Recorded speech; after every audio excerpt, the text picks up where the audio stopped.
Première vidéo sur tout ce qui va être cerveau et biais cognitif. Donc on va commencer déjà par c'est quoi un biais cognitif? Un biais cognitif, ça va être un raisonnement que notre cerveau va avoir de manière inconsciente et qu'on va avoir de manière répétée à chaque fois qu'on se retrouve dans cette situation. Je vais te donner un exemple concret. Il y a un biais qui est très connu qui s'appelle le biais des prix. Il y a eu une expérience où on a donné à des participants 6 bouteilles. Okay. On leur a donné chacune un prix particulier. Donc une bouteille à 5 $, parce que c'était une expérience aux US. Une bouteille à 5 $, une bouteille à 25 $, une bouteille à 40 $ et une bouteille à 50 $ et une autre bouteille à 60 $. Ce qui s'est passé, c'est que la bouteille à 5 $ était en fait avait le même contenu que la bouteille à 60 $ et la bouteille à 25 $ avait le même contenu que la bouteille à 50 $. Et on avait une dernière bouteille qui elle était à je sais plus 40 $ j'avais dit, qui elle avait un troisième goût. C'était pour brouiller les pistes.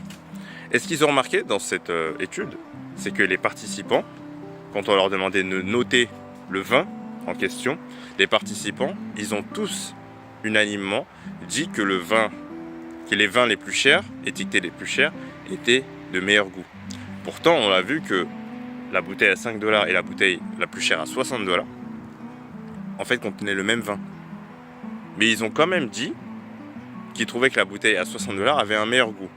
Bon, à ce moment-là, tu peux te dire, oui, bah ok, c'est juste un biais dans leur tête. Ils pensaient que c'était meilleur à cause du prix, mais est-ce que le goût a vraiment changé pour eux?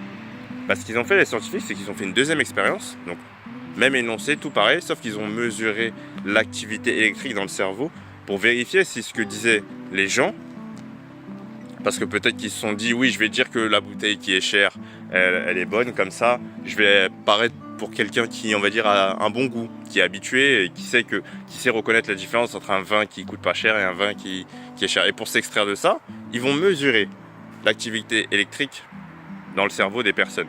Et ils ont remarqué, en mesurant cette activité électrique, que les personnes percevaient vraiment le goût différemment en fonction de si le prix était 5 $ ou 60 $. Autrement dit, elles préféraient vraiment, ça, ce qu'on voyait dans leurs signaux électriques, ils préféraient vraiment la bouteille à 60 $. Et donc tu vois, ce biais, c'est un raisonnement que notre cerveau est là. En fait, l'idée, c'est qu'il va associer la qualité au prix.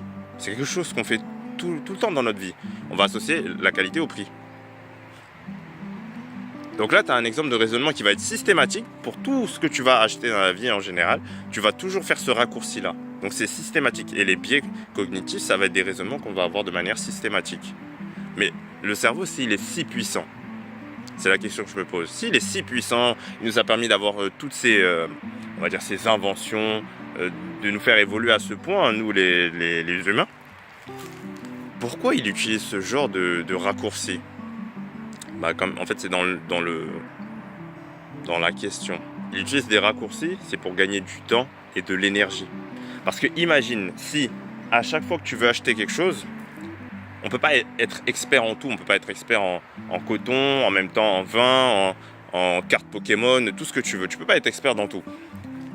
Donc, si tu devais, à chaque fois que tu dois acheter quelque chose, réfléchir, prendre du temps pour comparer, comprendre le marché en question, le marché lié à la chose que tu vas acheter, ça te demande beaucoup d'énergie. C'est faisable, mais ça va te demander beaucoup d'énergie à chaque fois.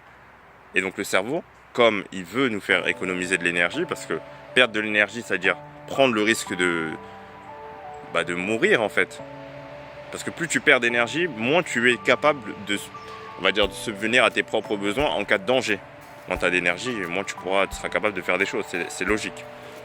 Donc ton cerveau, il veut toujours te faire économiser.